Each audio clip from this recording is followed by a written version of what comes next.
260 ropeway, cable car, फेनिकुलर railway बना रहे हैं और अभी धीरे धीरे दिल्ली, मुंबई, बेंगलोर, चेन्नई, यहाँ जो पब्लिक ट्रांसपोर्ट है वो हवा में कर रहे हैं।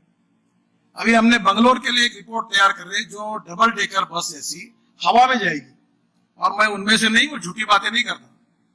मैं पहले बता देता हूं, मेरी एक एक बात रिकॉर्ड कर लेना, नहीं हुई तो ब्रेकिंग न्यूज जरूर लगा देना। तो अभी हम लोग ये रोपवे, केबल कार में काम कर रहे हैं, ये पोल्यूशन फ्री है, सस्ता है। हिमाचल प्रदेश, उत्तराखंड, हिमाचल, नॉर्थ ईस्ट, बहुत से प्रपोजल है। तो आने वाले समय में जो वर्ल्ड स्टैंडर्ड का इंफ्रास्ट्रक्चर होगा, mass rapid transport on electricity, और उसके कारण हमारा प्रदूषण कम होगा, हमारा इंपोर्ट कम होगा, हमारे अल्टरनेटिव फ्यूल के कारण भी प्रदूषण कम होगा, एग्रीकल्चर में ग्रोथ रेट बढ़ेगा, क्योंकि ग्रीन हाइड्रोजन भी हमारा किसान तैयार करेगा। मैं आखिर में एक ही पॉइंट आपको बताऊंगा कि हाइड्रोजन 3 प्रकार का है। एक कोयले से होता है वो ब्लैक हाइड्रोजन, जो पेट्रोलियम से निकलता है वो ब्राउन, और जो पानी से या ऑर्गेनिक वेस्ट से निकलता है वो ग्रीन। और अभी मैं बेंगलोर में गया था, वहां ये जो 1 केजी हाइड्रोजन है उसकी कीमत अभी 450 रुपए आ रही है। और मेरे मन में ये भावना है, this is not my commitment, कि $1 पर केजी हाइड्रोजन होगा और गाड़ी 450 किलोमीटर चलेगी। तो आज हम लोग, हमारा जो ये दिल्ली में 3 माउंटेन है बड़े बड़े, एक तो हमने 20 मीटर कम किया गाजीपुर का, तो ये कचरे को सेग्रीगेट करके ऑर्गेनिक वेस्ट से हाइड्रोजन बना सकेंगे। और वो दिन अब दूर नहीं है कि हमारी रेलवे इंजन, हमारे हवाई जहाज, हमारी ट्रक, हमारी बसेस हाइड्रोजन पे चलेगी, और हम एनर्जी को इंपोर्ट करने वाले नहीं, हम एनर्जी को एक्सपोर्ट करने वाला देश बनेंगे। हिंदुस्तान का रोड इंफ्रास्ट्रक्चर निश्चित रूप से, मैंने बिहार और यूपी में भी ये बात की है कि उनका रोड इंफ्रास्ट्रक्चर अमेरिका के बराबर होगा। और आज आप यूपी बिहार में जाओगे तो गंगा पर हम 7 पुल बना रहे हैं, ब्रह्मपुत्रा पर 6 पुल बना रहे हैं। तो मुझे लगता है कि आने वाले समय में इंफ्रास्ट्रक्चर बदलने के कारण ग्रोथ बढ़ेगी, इंडस्ट्री बढ़ेगी, ट्रेड बिजनेस बढ़ेगा, टूरिज्म बढ़ेगा, और निश्चित रूप से हिंदुस्तान वर्ल्ड की एक स्ट्रॉन्ग इकोनॉमी बनेगा। और हम निश्चित रूप से आज फास्टेस्ट ग्रोइंग इकोनॉमी है, और हमारा उद्देश्य है कि हम वर्ल्ड की नंबर 1 की इकोनॉमी बने, उसके लिए निश्चित रूप से।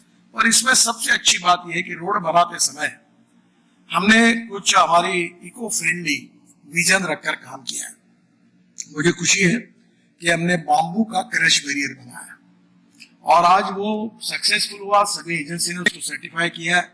और अब मेरे मन में ये बात है कि अब देश के हाईवे में हम लोग बाम्बू लगाएंगे बाजू में। जो भीमा बाम्बू है कर्नाटक का, बहुत अच्छा है, पोल्यूशन के लिए भी कम करने वाला है। और बाम्बू के क्रश बैरियर होने से हमारे वनवासी बंधुओं को रोजगार मिलेगा और वो इको फ्रेंडली होगा। दूसरी इंपॉर्टेंट चीज है कचरे की।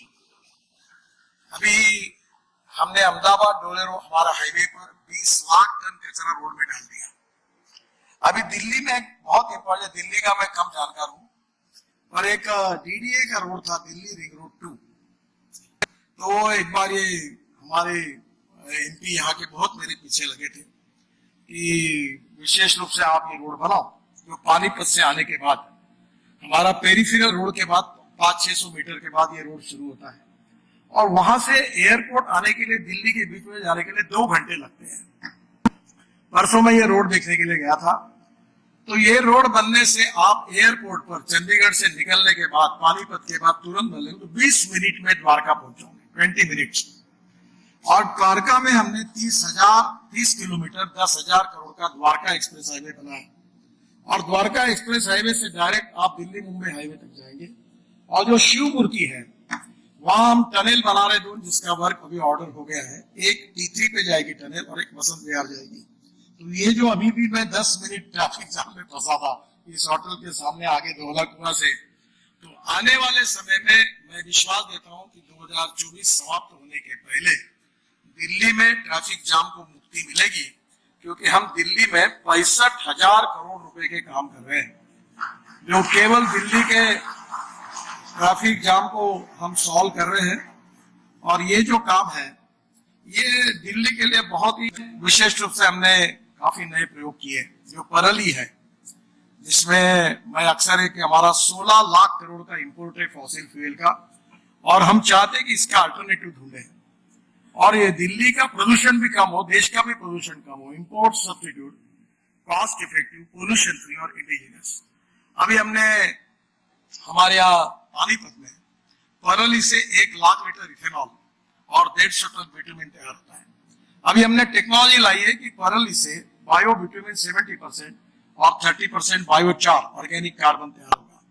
और हमारे देश में 80 लाख टन बिटुमिन लगता है, 50 लाख टन इंडियन रिफाइनरीज देती है, 30 लाख टन हम इंपोर्ट करते हैं जो उसकी कीमत 30,000 करोड़ है।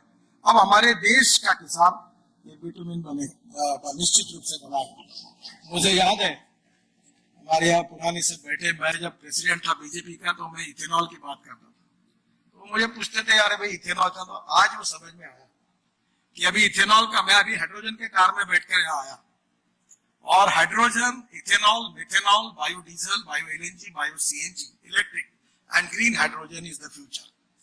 फ्यूचरिस्टिक फ्यूल जो है वो तैयार करनी पड़ेगी जिससे प्रदूषण कम होगा। मैं 2 दिन जब बाहर था तो मेरा ऐसा लगा कि मैं कोई बड़े बड़े मिठाई खा रहा हूं, और दिल्ली आने के बाद ऐसा लगा कि यहाँ पोल्यूशन कितना है। मैं आपको बता दूं, pollution is a big concern.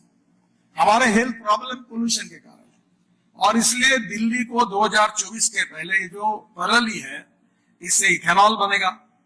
अभी आसाम में बाम्बू से इथेनॉल बन रहा है, शुगर के जूस और मोलाइसिस से इथेनॉल, सी मोलाइसिस, बी मोलाइसिस से बनता है। अभी मैंने हीरो और बजाज और टीवीएस की स्कूटर और ऑटो रिक्शा लाई है जो 100% बायो इथेनॉल पर चलती है। यानी पेट्रोल का रेट 120 रुपए लीटर, इथेनॉल का 60 रुपए लीटर, यानी पोल्यूशन भी कम होगा। अभी फ्लेक्स इंजन की गाड़ी है, टोयोटा अगले महीने में वो गाड़ियां लॉन्च कर रहे हैं जो 100%, जैसे वो कैमरी करके गाड़ी थी जो पेट्रोल डालने के बाद 40% बिजली तैयार करती थी, अब पेट्रोल के बजाय 100% इथेनॉल जो 60 रुपए रेट का है, पेट्रोल 120 रुपए का और 40% बिजली तैयार करेगी। तो हमारे देश में धीरे धीरे